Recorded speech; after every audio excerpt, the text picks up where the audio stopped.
Chapter 4.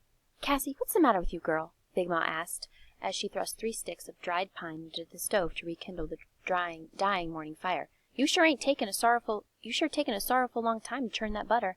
"Nothin'," I muttered. "Nothin'?" Big Ma turned and looked directly at me. "You been moping around here for the past week like you got the whooping cough, flu, and measles all put together." I sighed deeply and continued to churn. Big Ma reached out and felt my forehead, then my cheeks. Frowning, she pulled her hand away as Mama entered the kitchen. "Mary, feel this child's face," she said. She seem warm to you?" Mama cut my face in her thin hands. "You feel sick, Cassie."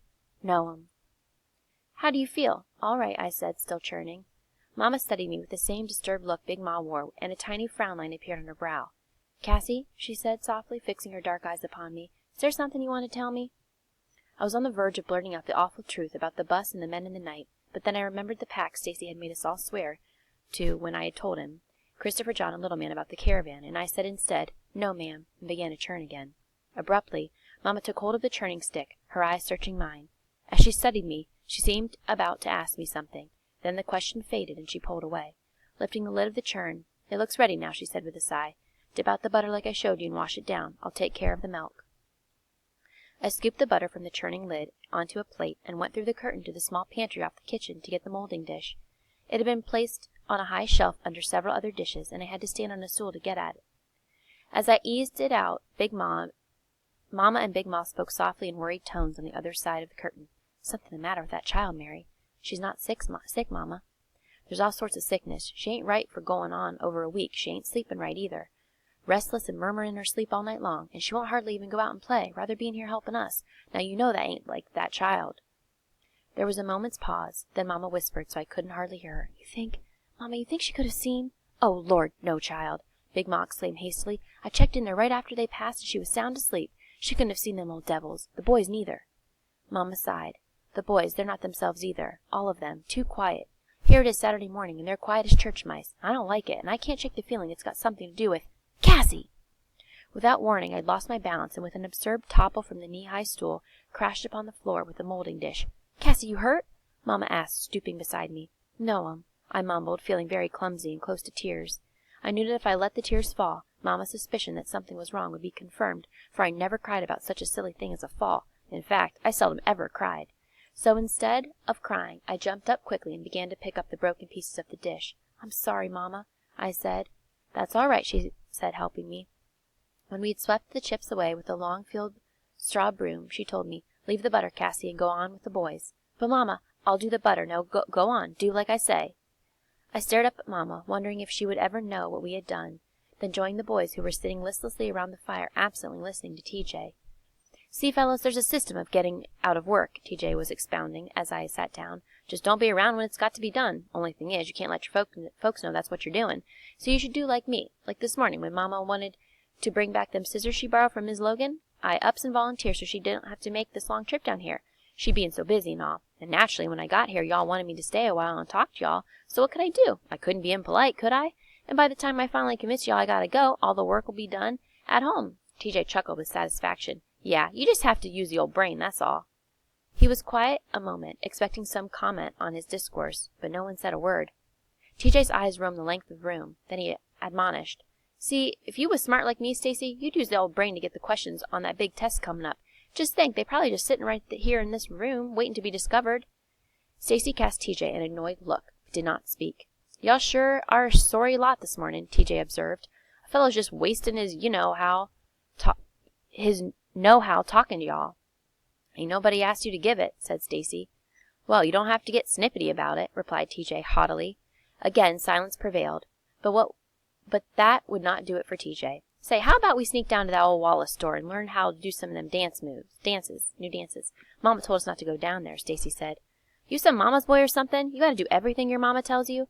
"You go on if you wanna," said Stacy quietly, not rising to TJ's bait, "but we stayin' here." Again silence. Then TJ said, "Say, y'all hear about the latest bout them night men?" Suddenly all eyes turned from the fire and riveted themselves upon him. Our faces were eager question marks. We were totally in TJ's power. "What about 'em?" Stacy asked, almost evenly.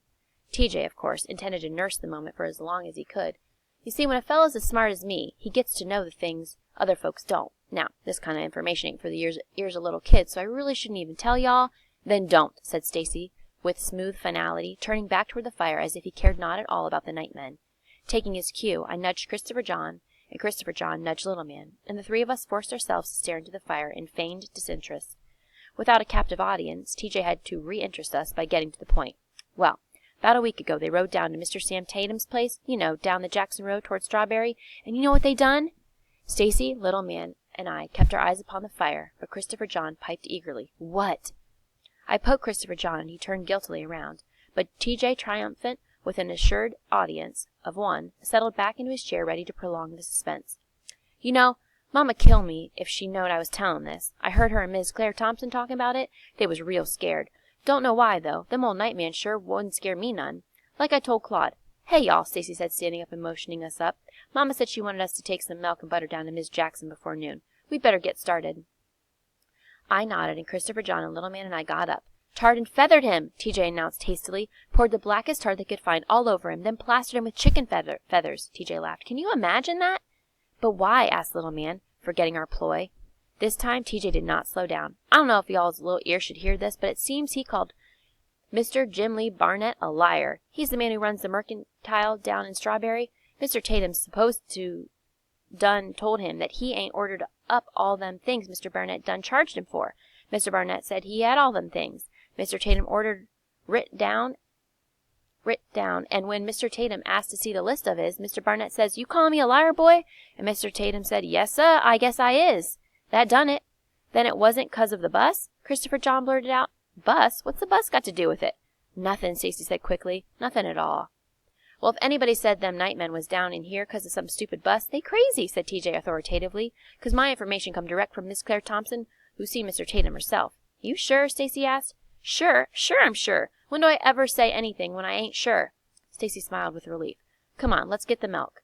All of us went to the kitchen, then to the bedrooms to get our coats. When we got outside, TJ remembered that he had left his cap by the fire and ran back to retrieve it. As soon as we were alone, Little Man asked, Stacy, you really think them nightmen put tar and feathers all over Mr. Tatum? I suppose so, said Stacy. Little Man frowned, but it was Christopher John who spoke, whispering shrilly as if a stray morning ghost might overhear. If they ever find out about the bus, you think they're going to put tar and feathers all over us? Little Man's frown deepened, and he observed gravely, if they did, we'd never get clean again. Cassie, said Christopher John, his eyes wide, was you real scared when you seen 'em? Little Man shivered with excitement. I wish I could have seen 'em. Well, I don't, declared Christopher John. In fact, I wish I'd never heard of no nightmen or buses or secrets or holes in the road. And with that outburst, he stuffed his pudgy hands into his thin jacket, pressed his lips firmly together, and refused to say another word. After a few moments, Stacy said, What's keeping TJ? The rest of us shrugged, then followed Stacy back up the porch into Mama's room. As we entered, TJ jumped. He was standing at the desk with Mama's W.E.B. Du Bois, the Negro, in his hands. That don't look like your cap, said Stacy. Aw, man, I ain't done nothing. Just looking at Miss Logan's history book, that's all. I'm mighty interested in that place called Egypt she's been telling us about, and them black kings that was ruling back then. Still talking, he casually put down the book and picked up his cap. All four of us looked accusingly at TJ, and he halted. Say, what is this? What's the meaning of sneaking up on me like that anyway? Y'all think I was looking for them test questions or something? Shoot, a fellow'd think you didn't trust him. Then, thrusting his arms around Stacy's shoulders, he chided. Friends gotta trust each other, Stacy, 'cause ain't nothing like a true friend. And with those words of wisdom, he left the room, leaving us to wonder how he managed to slink out of this one. The Monday after his arrival, Mr. Morrison had moved into the deserted tenant shack that stood in the south pasture. It was a sorry mess, that house. Its door hung sadly from a broken hinge, its porch floorboards were rotten, and its one-room interior was densely occupied by rats, spiders, and other field creatures. But Mr. Morrison was a quiet man, almost shy, and although Mama had offered him lodging in our house, he preferred the old shack. Mama sensed that Mr. Morrison was a private person, and she did not object to the move, but she did send the boys and me to the house to help clean it. Little Man, Christopher John, and I took to Mr. Morrison immediately, and had no objections to the cleaning. Anybody who was a friend of Papa's was all right in our book. Besides, when he was near, nightmen and burnings and midnight tarrings faded into a hazy distance, but Stacy remained aloof and had little to do with him. After the cleaning, I asked Mama if Christopher John, Little Man, and I could go visit Mr. Morrison, but she said no. But, Mama, I want to know more about him, I explained. I just want to know how come he's so big. You know about as much as you need to know, she decided. As long as Mr. Morrison stays here, that's his house. If he wants you down there, he'll ask you. Don't know how come y'all want to go down there in no way, Stacy said moodily when Mama was out of hearing. 'Cause we like him, that's why, I answered, tired of his distant attitude toward Mr. Morrison. Then as discreetly as I could, I said, What's the matter with you, boy, not liking Mr. Morrison? Stacy shrugged. I like him all right. Don't act that way.